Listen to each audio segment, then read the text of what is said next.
Good afternoon. Have a few things at the top. First, today we can confirm that a Qatar Airways charter flight with U.S. citizens, lawful permanent residents on board departed the Hamid Karzai International Airport this morning and recently landed in Doha, Qatar. We've been working around the clock and in close coordination with our Qatari partners, including the Secretary's in-depth discussions this week with his counterpart, Foreign Minister Al-Thani, to facilitate the safe departure of U.S. citizens, LPRs, and at-risk Afghans. We thank Qatar for their partnership and continued efforts to facilitate operations and ensure the safety of today's flight. Additionally, we've been in regular contact, as you have heard us say, with U.S. citizens remaining in Afghanistan. We've provided them, including those aboard this flight, with specific guidance and instructions. To date, we are proud to say that we have brought over 6,000 Americans home, and we remain deeply committed to facilitating the safe transit of U.S. citizens, LPRs, and at-risk Afghans who wish to leave Afghanistan, and we will continue our efforts. We will be relentless in doing so. We welcome the Taliban's cooperation in facilitating this flight as part of their commitment to allow those with travel documents to leave if they so choose. Our team in Doha and the Special Representative for Afghanistan Reconciliation, Ambassador Khalilzad, have stressed with Taliban officials that additional steps such as these will be well received by the international community. Next, we are deeply concerned at the ongoing leadership crisis at Naftogaz, including the September 8th resignations of the Naftogaz independent board members. We understand there are efforts within the international donors and partners to bring about a solution that is consistent with the OECD governance principles and will provide sound management at Naftogaz. We encourage these efforts to move forward with haste. As Russian aggression and occupation continue, our strategic partner Ukraine does not need to have questions about its commitment to corporate governance being raised. We welcome Ukrainian government's active engagement to resolve this issue positively. Finally, today in Washington, D.C., Vice President Harris opened the U.S. Mexico high-level economic dialogue, and Secretary of State Blinken participated with counterparts from the government of Mexico. Secretary Blinken was joined by Department of Commerce Secretary Raimondo, United States Trade Representative Tai, Department of Homeland Security Secretary Mayorkas, USAID Administrator Power, and representatives from other U.S. agencies and departments in a series of discussions. The government of Mexico included Foreign Secretary Berard, Secretary of Economy Cloutier, Undersecretary of Finance and Public Credit Yorio, as well as other representatives for this one-day dialogue that has just concluded. Today's meetings were results of the March 2021 agreement that President Biden reached with President López Obrador to relaunch the U.S. Mexico high-level economic dialogue, which was originally established in 2013. By bringing leaders together to discuss strategic economic and commercial objectives, this dialogue drives improved job creation, global competitiveness, and reductions in poverty and inequalities, and that is to the benefit of U.S. citizens and Mexican citizens alike. This year's dialogue focused on 4 central pillars: building back together, promoting sustainable economic and social development in southern Mexico and Central America, securing the tools for future prosperity, and investing in our people. We look forward to continuing to advance our economic partnership with Mexico as we build upon today's meetings to further the interests of the people of the United States and the region.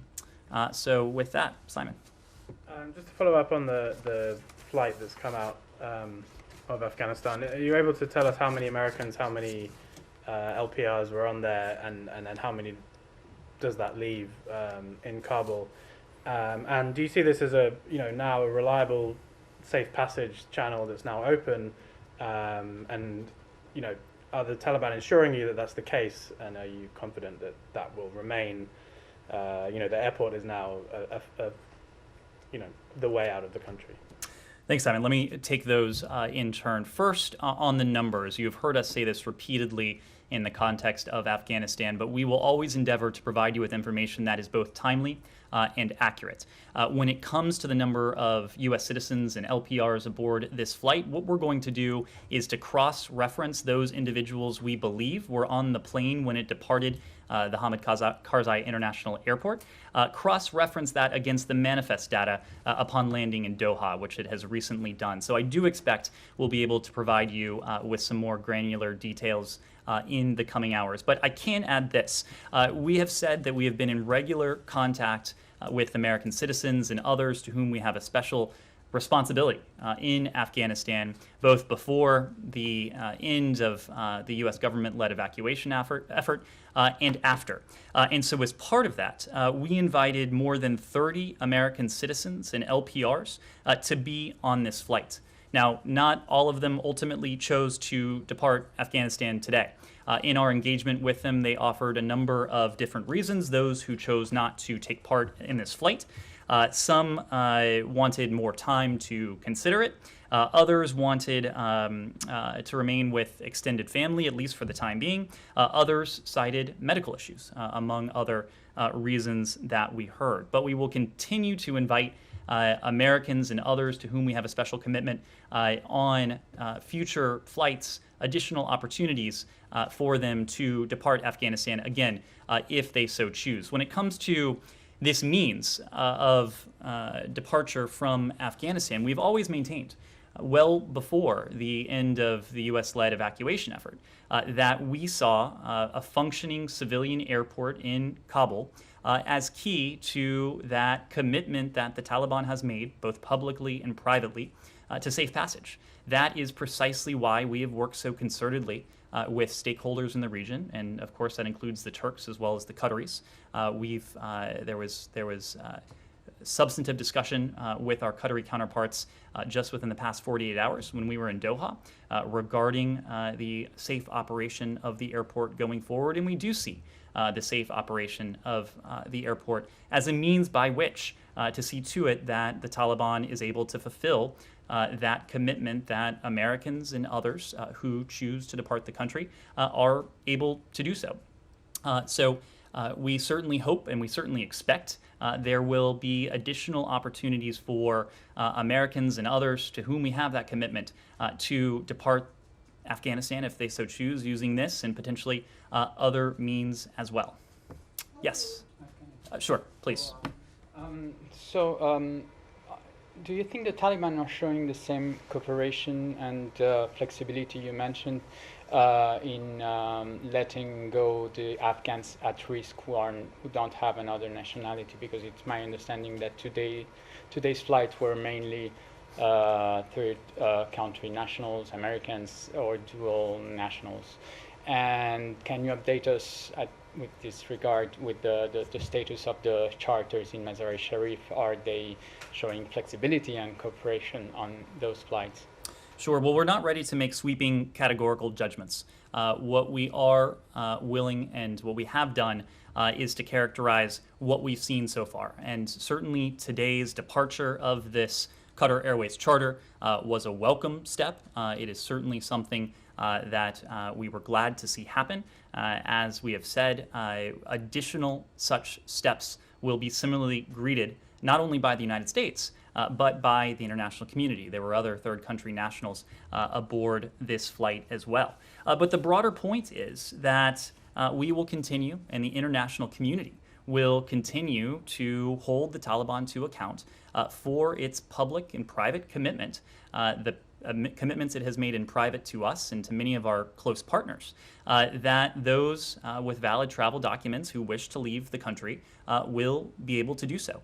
As you know, the Secretary hosted a ministerial along with Foreign Minister Moss of Germany yesterday at Ramstein Air Base. And this was a topic of discussion. Among the consistent themes we heard from the more than 20 countries and organizations that took part was the need to work collectively, using every tool at our disposal to hold the Taliban responsible for those commitments. Of course, we would like to see more such flights, flights similar to the one that took off today.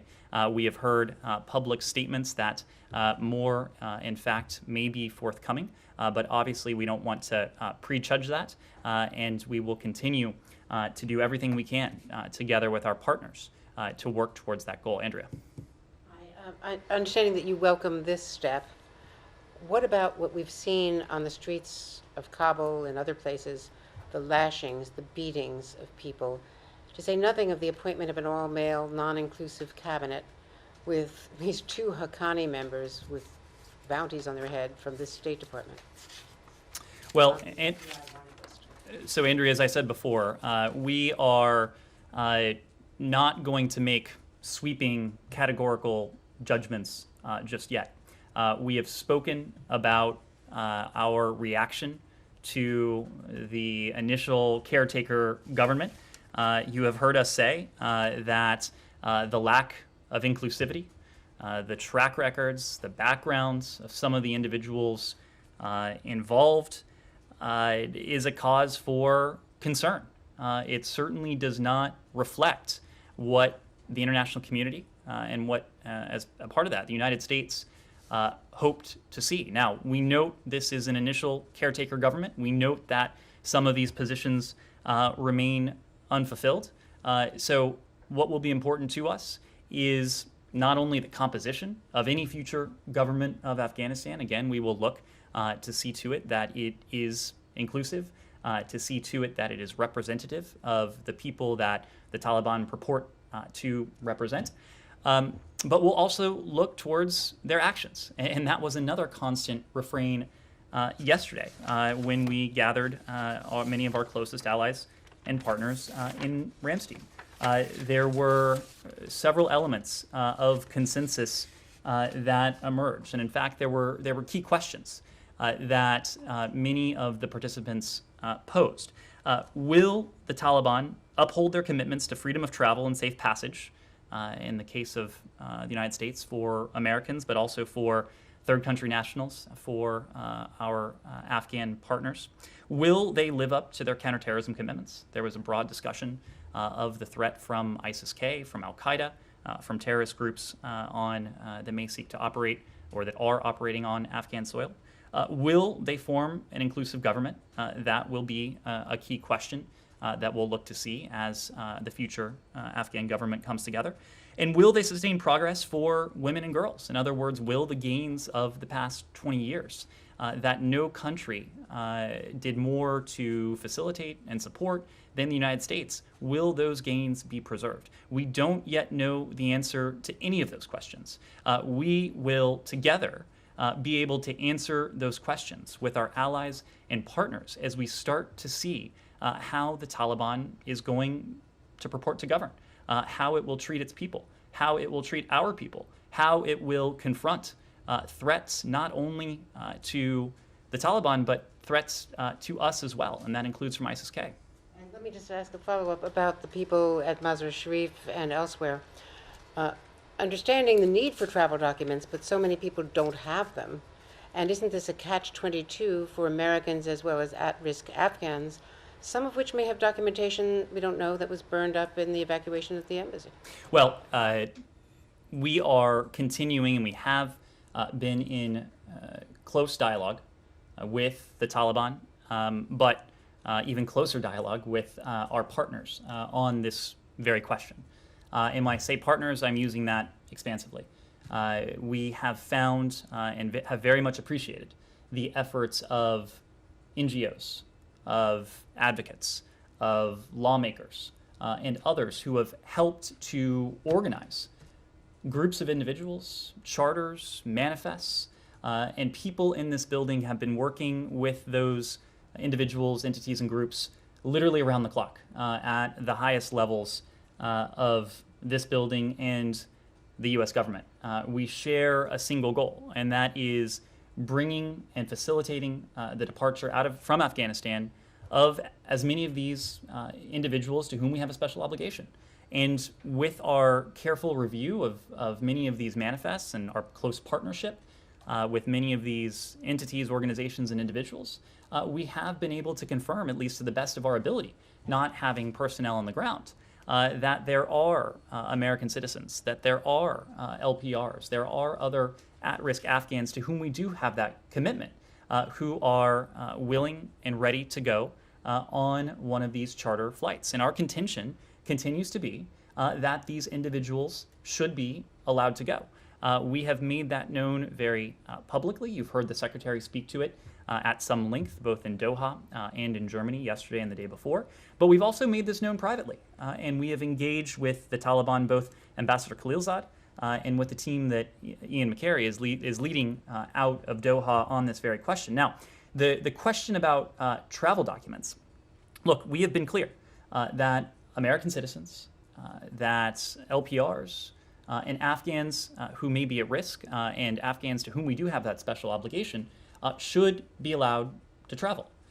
There have been certain instances where we have been able to, for Afghan SIV recipients traveling to the United States, we have collaborated, for example, with the Department of Homeland Security to provide electronic proof of recent visa issuance. I would say more broadly that we are considering and we are developing additional processing alternatives so that we can continue to deliver important consular services, including to these American citizens, these LPRs, these Afghans at risk. But just as we welcome the departure of this charter from HKIA today, we will continue to hold the Taliban accountable for the commitment it has made, including in the context of these individuals who are ready, willing, and able to depart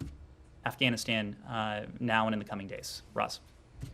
Coming back to the U.S. citizens and LPRs who have stayed behind because of their extended families, what is the discussion in this building and with DHS about prioritizing extended family in order to get them out of Afghanistan as well? I mean, it's pretty easy to understand that if you have, elderly relatives, you don't want to leave them behind in a country where you can't trust that they're going to be safe.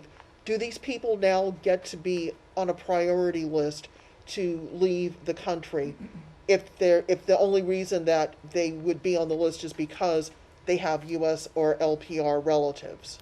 Well, Roz, we have a special commitment to U.S. citizens. And it is not only the commitment that is deeply held and deeply felt by the Secretary and everyone in this building and across the administration, but it's actually written into statute. It's written into U.S. code that the Secretary of State has a special obligation that goes beyond other obligations to U.S. citizens. And I think everyone in this room can understand that. So certainly that is our priority. We are in regular contact with American citizens in Afghanistan. And we've talked about this process as being dynamic, a decision or feedback that we may hear one day, including in the context of the more than 30 individuals who were invited to be on this flight today. That answer could be different tomorrow or the next day. There have been cases where individuals say, I want to leave, and then later they say, I've decided to stay. There have been cases where individuals say, I've decided to stay, and then reverse themselves. And that is perfectly understandable. It is perfectly legitimate. These are, in many cases, wrenching decisions just for the dynamic that you explained. That is certainly at play in some of these cases. Now, we will continue to offer these American citizens going forward indefinitely the opportunity to depart Afghanistan if they so choose. This invitation, this opportunity doesn't expire if they turn it down one day and change their mind the next, or even next year. When it comes to their family members, it is difficult to be categorical about this because every individual is going to be in a different circumstance. But as you know, it is not only U.S. citizenship that may convey a reason to travel to the United States, to be granted entry into the United States. But there are other mechanisms through which individuals can travel. We have talked about so-called Priority 1 refugee referrals. In some cases, some of these individuals may be eligible for P2 refugee referrals. So we will explore all appropriate options, but those are discussions that we'll have to have on an individualized basis, given the circumstances of each family and of each U.S. citizen. Yes? That could take some time to sort out with each individual case. What if someone comes to you and says, look, I'm really worried about this, I can't leave my life in the U.S., unattended, but I cannot get on a plane if my elderly mother or grandmother can't come with me. Isn't there something you can do to, get her to the head of the line? What do you do in that case? Again, it's difficult for me to offer any sort of conclusion from here because, as we've said, every American who remains in Afghanistan, who has expressed any interest in departing, has been assigned a case manager. We're using a case management strategy. And what that means is we have individuals in this building, in many cases, assigned to correspond with these individuals, to speak to them on the phone, to be in touch with them over text, to exchange emails, WhatsApp messages. And so they will hear the totality of these circumstances. And as you note, there may be instances where circumstances evolve quickly. The good news is that all of the Americans we've been able to identify, or I should say that have identified themselves to us, who are interested in potentially departing the country, they know how to be in touch with us. They know precisely how to relay their circumstances and will be in a position to offer guidance that is tailored and precise for the circumstances in which they find themselves. Yes? When the secretary was in Doha, was he able to meet with any Taliban leader? And to what extent the U.S. is able to put pressure on Taliban when you are still have Americans inside Afghanistan? We had a very full visit to Doha. It was an opportunity for the secretary and for his team to do a couple things. Number one, to express our profound gratitude for the government of Qatar, for really going above and beyond. And I think the secretary may have said this publicly, certainly said it privately. But everything we have asked of the government of Qatar in the context of our recent mission in Afghanistan, they have been willing to do. And in many cases, they have gone well beyond that. There have been many countries that have been extraordinarily helpful in the context of our evacuation of some 124,000 individuals from Afghanistan. We could not have done that without the network of global transit points and partners that we assembled. But certainly no one has done more than Qatar in recent weeks. And that was before today's development, the charter flight of Qatar Airways and Qatar's ongoing work to resume fuller operations at the airport. Second, it was an opportunity for the secretary to visit Al Udeid Air Base, where that had played host and still did host as of a couple days ago. So many of those who were evacuated from Afghanistan. More people transited the facilities in Doha than any other transit point, and that is just another testament to the generosity of our partners. The Secretary had an opportunity to meet with Ian McCary and his team, the team that is responsible for much of the engagement with the international community in Doha, the community of special envoys for Afghanistan, and the team that will be engaging and has engaged with the Taliban. And he also had an opportunity to meet with the fuller embassy team in Doha. This is a team that over the past several weeks has been pulled in directions that it is fair to say many of them never would have contemplated. But just as with the government of Qatar, this is a team, and by team I'm using that broadly, State Department, our interagency partners from DHS to DOD to others, they did everything that was asked of them and quite a bit more. And for those of you who had an opportunity to see the operations at the airbase and the fact that an airbase like that was turned into a facility that could host so many at-risk individuals and others who were evacuated from Afghanistan, it was really a testament to the dedication, the commitment, the ingenuity of our mission team on the ground, of our interagency partners, and their commitment to the safe evacuation of so many at-risk Afghans and others. When it comes to the Taliban, we did not engage with any members of the Taliban. That was not the point of the trip.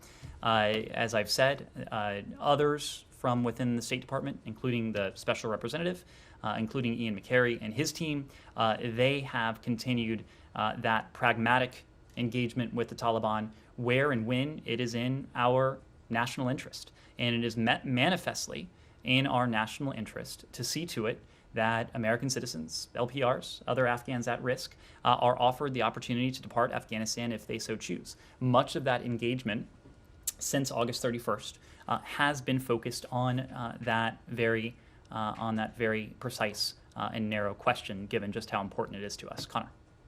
And what about the pressure that you can put on Taliban since you have still Americans inside Afghanistan? Well, I would say a couple things on that. We are and we will use appropriate tools and levers at our disposal to hold the Taliban to account to hold them responsible, I should say, for the commitments they have made.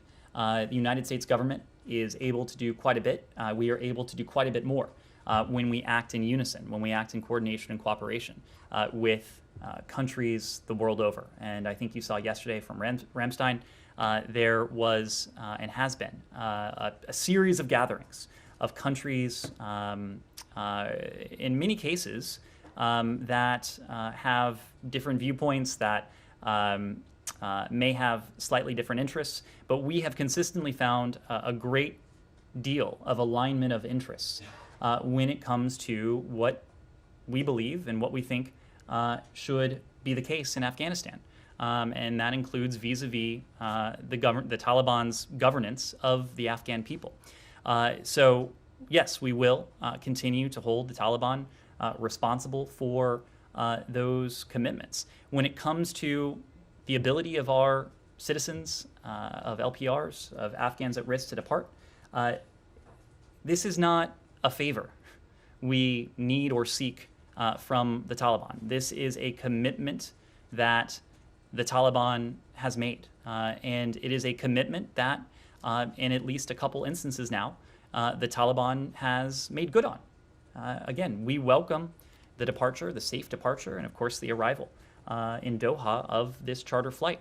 We have spoken of overland passage of Americans who have departed Afghanistan as well. Just as we welcome it, we also want to see more of it. And as we see more of it, our reaction and the reaction of the international community will be similar in that these steps will be greeted warmly and they will be welcomed. Connor. For those Americans who have now arrived in Doha, would they be processed at Al Udeid or other bases, or would they be allowed to travel commercially directly to the U.S.? My understanding is that they will be allowed to travel in short order to the United States. These are American citizens. These are LPRs. These are individuals who, upon their processing in Doha, will be able to travel in short order. But for those 30 that you invited, how did you make the decision of the 100 or so that are in Afghanistan now? Yeah, it's a good question, and it deserves a little bit of explanation because this gets back to our case management strategy. We know the answer to to basic questions. We know the answer to the size of this universe. We know the answer to the location of these individuals, the sorts of questions that we have been talking about over the course of the past few weeks. But as we have implemented this case management strategy, we have garnered quite a bit more detail about all of these individuals with whom we're in regular contact. So it's not only their names and biodata and with whom they might be traveling, but it is, do they have travel documents on them? What are the numbers of those documents? Are they able to reach HKaya? Are they able to reach another rallying point? Do they feel comfortable traveling by a certain means? Are they comfortable leaving within 48 hours? We have been able to garner the answer to all of those questions. And so not only do we have the basics, but we have a very full understanding of each of these individuals and, again, the totality of their circumstances. So as we learned that there would be an opportunity for a charter flight to depart from Kabul, we turned to Americans and others and LPRs who we thought would fall, who would be most interested in that opportunity. But again, this was not the only opportunity for Americans and LPRs to depart the country. We certainly hope and expect to see more of this going forward, and we'll be continue to be in regular contact with these Americans going forward. Follow up on that. Were you given 30 seats or something? How was the breakdown, like how, in terms of who could actually get on this first flight? So this was a first flight, and there were third country nationals, among others, on it as well. I can't speak to how the seats were allocated. This was a Qatari Airways flight. This was something that the Qatari government was able to facilitate, and for that we are immensely grateful. Yes. Hathaway from Airway News TV Pakistan. Just wanted to have your comments on the role of Pakistan for the ongoing situation in Afghanistan. Well, as you know, Pakistan was engaged in the ministerial yesterday, and we heard from the Pakistanis very similar sentiment to what we heard from other countries that participated. And I don't want to speak specifically for Pakistan, but there was widespread agreement, including from our Pakistani partners, that the gains of the last 20 years should not be squandered. There was distinction broadly between broad issues like recognition and legitimacy and practical engagement. And I think you've heard from us, you've heard from other governments that when it is in our interest to engage the Taliban on the basis of our national self-interest, we will do that. And we heard a similar sentiment from other countries involved as well. There was also the recognition from countries in the region that we needed to do everything we can to prevent a deterioration of the humanitarian situation in Afghanistan. And this is especially acutely held and felt by those countries bordering Afghanistan. Knowing that the humanitarian implications could be acute for those countries in the region. That's precisely why, even as we have undertaken a review and are reviewing any forms of bilateral assistance to the government of Afghanistan, we are continuing to provide humanitarian assistance to the people of Afghanistan. This is something we have done to the tune of millions, hundreds of millions of dollars, even in recent months. In June, it was over $250 million that we put forward. On July 31st, I believe it was, the president put forward $500 million, some of which is intended for internally displaced persons inside Afghanistan. We've been in regular touch with our humanitarian partners and providers on the ground, and there was some discussion yesterday in the ministerial of the conference that the UN Secretary General is pulling together on Monday to discuss this very issue and to see to it that countries around the world raise their ambition and what collectively we are able to do for the people of Afghanistan. It's an enduring commitment felt dearly not only by the United States, but to countries in the region and to countries well beyond. Yes, Missy. I have two questions. please, Ned. Just following up on the previous one about assistance, is the United States pledging any more aid in response to the UN's emergency appeal? And can you just, I know that you said the other day that there's a process to review individual aid programs to figure out what the United States can keep giving, but can you give any idea of whether or not assistance is formally suspended at this time, through organizations outside of the government? And is there, does already appropriated aid need some sort of sign off from Congress or from the executive branch to continue to be given at this stage? And then separately, can you just, on Mazar, can you just clarify the extent to which the lack of adequate security vetting for Afghans who want to depart is a reason that they have not taken off? To what extent is the lack of security vetting preventing those flights from going forward for Afghans? So we'll start with that last question first. What you heard from the Secretary is unequivocally true, and that is the United States has pulled every lever available to us to facilitate the departure of these charter flights from Mazar. The charter flights, of course, have not taken off from Mazar. I can tell you that has nothing to do with any inaction or action by the part of the United States government. And we were very clear that we want to see the Taliban permit those who have expressed a desire to leave in this way to do so.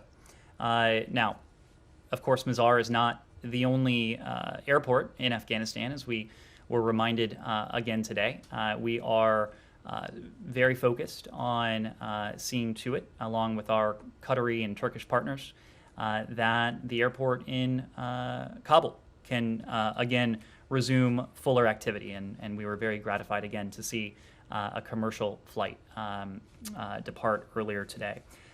When it comes to international assistance, and humanitarian assistance, I should say, let me be very clear. There is no pause, there is no diminution in our humanitarian assistance to the people of Afghanistan. Whether the context is Afghanistan, whether the context is Venezuela, whether the context is any country around the world where we may have differences, including profound ones, with the government or the de facto ruling authority, we do not express those disagreements by taking it out on the people. And I think you have heard of our commitment, even in recent months, to the people of Afghanistan, again, to the tune of hundreds of millions of dollars. There is a pledging conference on Monday. We are very supportive of this effort. We would like to see the international community continue to step up to show and to demonstrate in concrete ways its support for the people of Afghanistan. I don't want to get ahead of Monday, but the United States will be very engaged in that pledging conference. In terms of our review, we are not providing any bilateral assistance to the government of Afghanistan. We are reviewing the extent of the assistance we have provided over the years to determine what may be appropriate or what may be appropriate in various contingencies. But again, our approach to any future government of Afghanistan is going to be predicated on the answers that government provides to some of those key questions that both we and the international community have posed. Yes, me at the back. Yes. Good afternoon. I have a question regarding the slow agony of the JCPOA. I wanted to ask you, what is the State Department's assessment right now of Tehran's strategy regarding the talks in Vienna? Look, I will leave it to Tehran to speak to its strategy. I will tell you that our strategy is one that we have developed together with the P5+1, meaning some of our closest allies in the world, our European allies, as well as with our partners in this context, and that includes Russia and the PRC. And that is the fact that collectively, the P5+1, and certainly the United States, would like to see a resumption of indirect negotiations in Vienna as soon as possible. We continue to believe that the JCPOA is the most effective means to ensure that Iran is once again permanently and verifiably prevented from ever obtaining a nuclear weapon. In fact, Rob Malley has been on travel this week. He traveled to Moscow, where he held what he described as good and productive discussions with his Russian counterpart. He is, if he has not landed already, he will soon be in Paris, where he will meet with some of his European counterparts as well. We have heard various statements from Iran about what may be the time frame on their end. That is not it's not up to us to characterize those statements. It is up to us to say that we would like to see those negotiations restart as soon as possible, so we can test the proposition as to whether the mutual return to compliance is still within the realm of possibility. I'd add one other point, and it's a point that the Secretary had an opportunity to reiterate yesterday. We continue to believe that the JCPOA is the most effective means to ensure ultimate objective, verifiably and permanently prevent Iran from obtaining a nuclear weapon. But the advantages that the JCPOA conveyed will continue to be eroded the longer this goes on. We have continued to see concerning reports from the IAEA when it comes to nuclear safeguards, when it comes to Iran's compliance with the NPT. And we are cognizant that as Iran puts to use the more sophisticated technology, as Iran garners knowledge from the nuclear program that it is currently administering that is not in compliance with the JCPOA, that will dull the original advantages that the JCPOA brought forth in 2015 and the ensuing years. So this process cannot go on indefinitely. We are not at the point of abandonment yet. We continue to believe a mutual return to compliance is within the realm of the possible, and it is something that we will continue to pursue as long as it is in our interest to do so. To follow up, what if the Iranians do not want to restart the talks in Vienna? Well, that is a decision that they will have to make, and that is a decision that they will have to communicate. They, to the best of our knowledge, have neither made that decision, and they certainly have not communicated it yet. So I wouldn't want to get ahead of where it seems they are. Kylie. I know you said that you guys have done all that you can to get these flights from Mazar to take off, but I just want to be really clear. Is the U.S. government still today urging the Taliban to allow these flights to take off? And then with regard to the flight today, did the United States push for there to be Afghans on the manifest, or was it essentially a situation where you're given 30 seats and you had to prioritize the Americans to take those seats? When it comes to the individuals in Mazar, again, this is a collection of individuals from various categories. Our review of some of these manifests has indicated that there are American citizens, that there are lawful permanent residents, there are Afghans at risk among those who have expressed an interest in departing from Mazar. It continues to be our contention that these individuals should be allowed to depart and should be allowed to depart at the first possible opportunity. It is consistent with the public pronouncements and the private assurances that the Taliban have made regarding their commitment to safe passage for those with travel documents who wish to depart the country. We will continue to engage the Taliban on that to see to it that these individuals are able to secure the safe passage to which they've been promised. When it comes to the charter, this was an operation that was facilitated and that was overseen by our Qatari partners. So I wouldn't want to go into it beyond saying that we are grateful for their ability and willingness to do this. Yes, Kylie? Just one follow-up on outside groups. We're being told that the White House has approved a plan for the State Department to take the lead in coordinating with outside groups who are trying to help with these evacuation efforts. Do you have any more details on this? And our understanding is that Malley was involved in putting forth one proposal that led to the White House signing off. So do you have anything to say about his involvement and the work out of this building on that? I wouldn't want to speak to the chairman, but what I can speak to is our involvement in this going forward. As you know, and I've said in this briefing, we have been in regular, around-the-clock contact with NGOs, with advocates, with lawmakers, with organizations that are helping those in need in Afghanistan. We have not only been in contact with them, we have provided them guidance, we have pulled every lever that is available to us to help facilitate the departure of these individuals from Afghanistan. We greatly appreciate the constructive efforts of these groups. There's a great amount of passion, there's a great amount of determination, and there's a great amount of ingenuity that these groups, these individuals, these actors have displayed. And so we are organizing an effort to help us organize these efforts on the part of NGOs, on the part of advocates, on the part of other outside actors, to see to it that we can provide them with be most helpful to them, that we can provide them with the information that they need, and overall, so that we can organize the broad and oftentimes disparate efforts of outside groups to see to it that all of these efforts are as effective as they can be. This is an effort that will be run out of the State Department, and this is an effort that will have more detail, for which we'll have more detail to share in the coming days.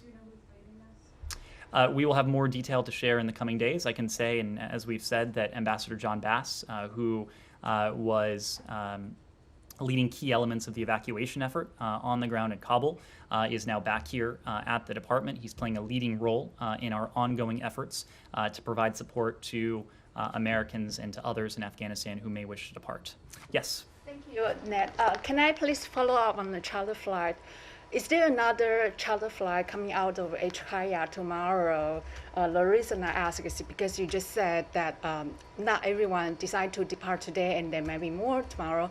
And earlier today, according to the Qatari's Envoy's statement, it seems to suggest that possibility. Thank you. Well, this was an operation that was implemented by our Qatari partners.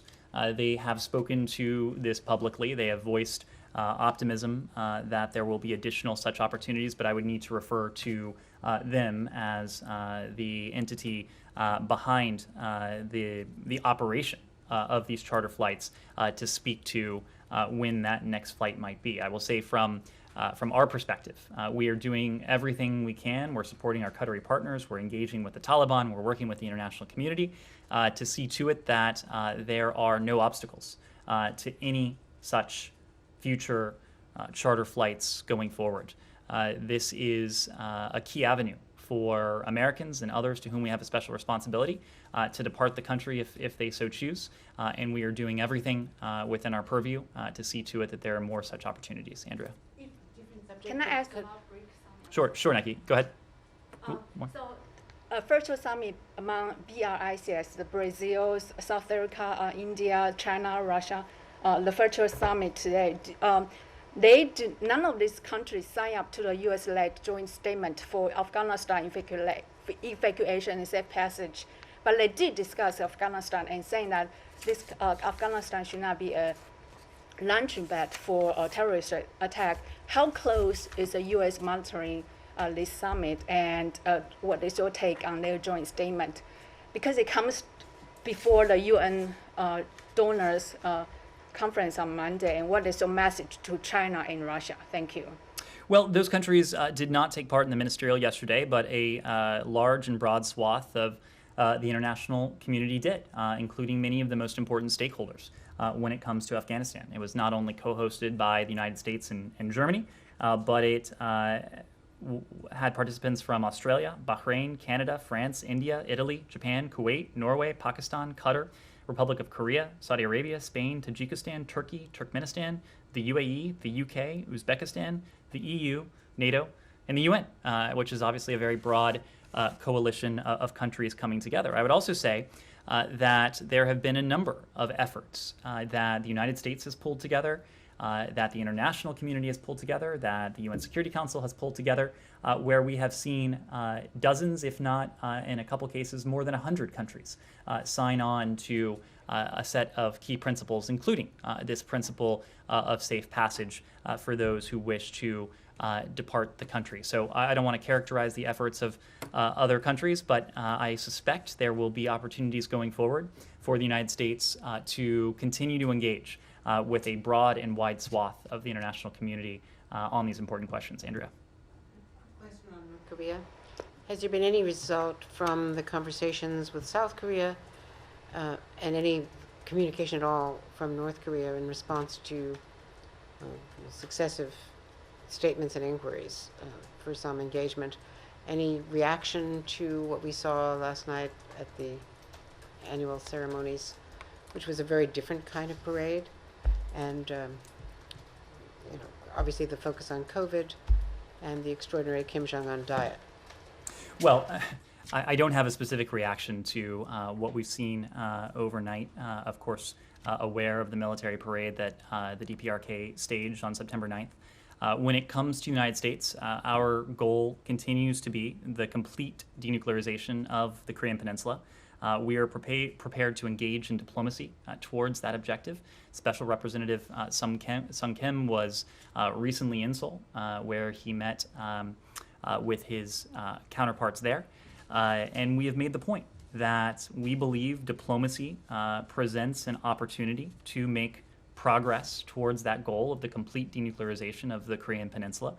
We have made clear to the DPRK that we do not have any hostile intent towards the regime. We have made clear to them that we are prepared to meet, to engage in principled negotiations anytime, anywhere, any place. I don't have an update for you when it comes to any North Korean DPRK response to those offers, but the offer certainly stands. And in the interim, there's been extensive reporting from independent analysts about Yangon. Do you have anything to say about that? Well, we will get you. Actually, you mentioned the report. We are aware of it. We are closely coordinating with our allies and partners on developments regarding the DPRK. This report for us, it underscores what I was just referring to, and that was the urgent need for dialogue and the urgent need for diplomacy so that we can achieve our objective here, and that is the complete denuclearization of the Korean Peninsula. We believe the best way to make progress towards that is with dialogue with the DPRK so that we can address the issues raised in this report, but also the fuller set of issues related to denuclearization. Two things. One on Syria. Any comment on the agreement that Russia brokered between the Syrian regime and the opposition in Daraa and the situation as a whole there? So when it comes to Daraa, we strongly condemn the Assad regime's shelling of Daraa after weeks of violence, killing many and displacing thousands. We strongly support efforts to secure and maintain ceasefire. We share with others in the international community grave concerns over conditions in which the people of Daraa are living, and we've seen reports that humanitarian aid is being blocked from distribution to those most in need of it. The free flow of humanitarian aid must be restored to ease the suffering of civilians in this area, where tens of thousands are suffering due to shortages of food, of medicine, of other critical supplies as well. We are deeply concerned by reports that the Assad regime is using threats of forced displacement as a pressure tactic in the ceasefire negotiations. Forced displacements, to be clear, they are a violation of human rights. These events are further proof of what we have long said. Syria's humanitarian crisis is a direct result of the Assad regime's appalling and relentless attacks on the Syrian people. That is why we continue to maintain there can be no military solution to the conflict. The conflicts can only be resolved through a political transition in line with UN Security Council Resolution 2254, to which all parties have agreed and must adhere. And we call on all parties to uphold the ceasefire agreement to end this violence. And then one last question on Special Envoy Malley's trip to Russia. Do you have any readout for his meetings, and are you getting closer to go back to Vienna to resume talks? We covered this in some detail. I think you may have been out of the room, but the special envoy did tweet. He said his conversations in Moscow were good. They were productive. The broader point is that we are working from a point of consensus with our P5+1 partners. That includes our European allies, the EU, Germany, as well as Russia and China. There is broad agreement that indirect negotiations should resume in Vienna as soon as possible, and that is what we'd like to see happen. Couple final questions. Simon.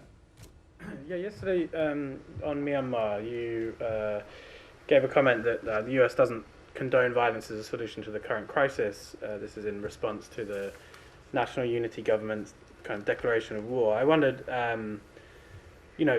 if you don't condone a violent kind of response to this, then what is the solution given, what is your message to those Burmese activists and democracy activists who are, fighting against what you've called a military junta and a coup? In that case, what is the solution? And separately, I mean, if the National Unity Government is now an armed organization or is at war with the government of Myanmar, does that impact your relations with them? Does that make it less likely that the Deputy Secretary Sherman would meet again with them? And does it have any impact on your potential support for the National Unity Government to keep control of the seat at the UN?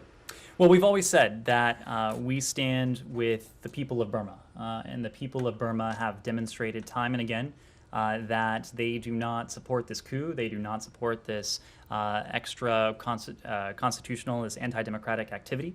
They, just as we, would like to see a restoration of democracy within their homeland. We have worked closely in any number of contexts, to include in the ASEAN context with the U.S. ASEAN summit several weeks ago now, to attempt to make progress diplomatically. In the first instance, by ensuring that we have unity of resolve, we have unity of approach from within the international community, including our partners and allies in the Indo-Pacific, but well beyond that as well. We have used other tools at our disposal, including a bevy of sanctions against those who were responsible for this coup, those who have been responsible for some of the violence perpetrated against the people of Burma, including those who were merely exercising their fundamental human right of peaceful assembly and peaceful protest. That is what we will continue to do. Missy. A question related to 9/11. So on Guantanamo, the administration has talked about its desire to transfer at least some of the remaining 39 prisoners. And I'm wondering, at the same time, there are critics who are saying that, the administration hasn't, outlined specific strategy for all of the aspects of closure, and they have, you all haven't reopened the Guantanamo closure office. It seems like it's hard to identify who, if anybody, at the State Department has Guantanamo transfer negotiations as their exclusive job. I'm just wondering if you could talk about, what the administration is doing to expedite the closure, given that it could become more difficult over time to actually close the prison, as the president has said he'd like to do. Well, we do want to see this facility closed. This is a facility that is costly, not only in the literal sense, but it is costly in terms of our international standing in many ways, and that has been the case for some time. This administration has transferred a detainee out of Guantanamo. That continues to be our strategy going forward. The administration, I should say, is undertaking an NSC-led process to assess the current state of play, in line with that broader goal of seeing to it that this facility is ultimately closed and closed in a responsible manner. An important part of that is affecting additional transfers of Guantanamo Bay detainees. The Secretary spoke to this when he appeared before the House, when he appeared before HVAC. And he said at the time that he wants to ensure that the department has what it needs in terms of both resources and personnel to meet that goal of being able to close the facility. There has been an ongoing assessment of the work related to the administration's Guantanamo detention policy, as well as the resources needed to sustain that effort, as well as what that leadership should look like in the State Department, throughout the interagency, to see to it that we can do that. Right now, our CT office has been deeply engaged in this. Our coordinator, John Godfrey, has been a key official overseeing many of our equities, many of our efforts in these efforts to close the detention facility. And if and when we have more announcements there, we'll let you know. A quick final question or two. I have a question on the German election, since you're just back from Germany. Of course, it was focused on Afghanistan. Since the elections are very close, how is the U.S. government viewing the end of the Merkel era, and are you expecting continuity, or are there any areas where you would like some changes in the relation? And also, is the government worried that the outcome of the election could lead to a lengthy building process like last time, and which would block important government activities? Well, I think the only thing I'll say about the German elections is that this is for the German people to decide, of course.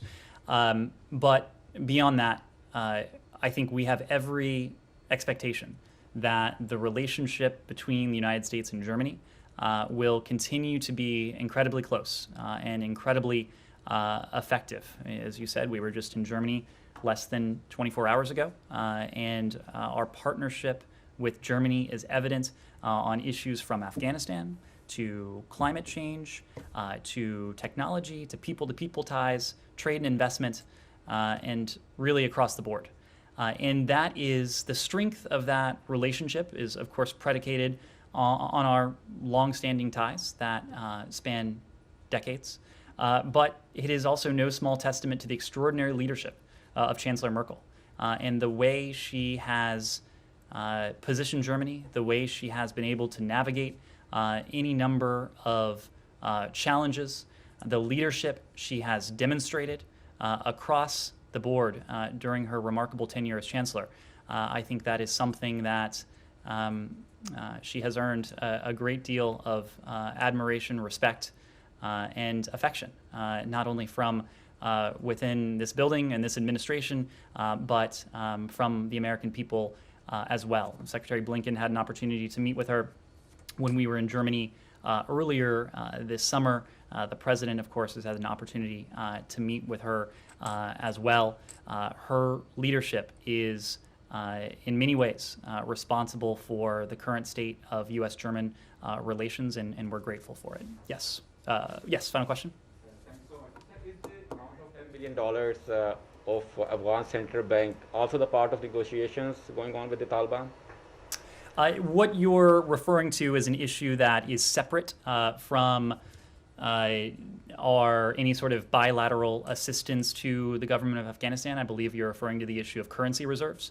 That's an issue that is handled by our independent Federal Reserve System and not by the Department of State. Thank you all very, yes. Sorry, you said that Blinken didn't see any Taliban officials in Doha. Does he plan to speak with any, or is that channel going to continue to be led by Khalilzad? We are not there. I think it remains to be seen if we will get there. We have appropriate channels of communication that includes from the special representative and from the team of Ian McCary based in Doha. Thank you all very much.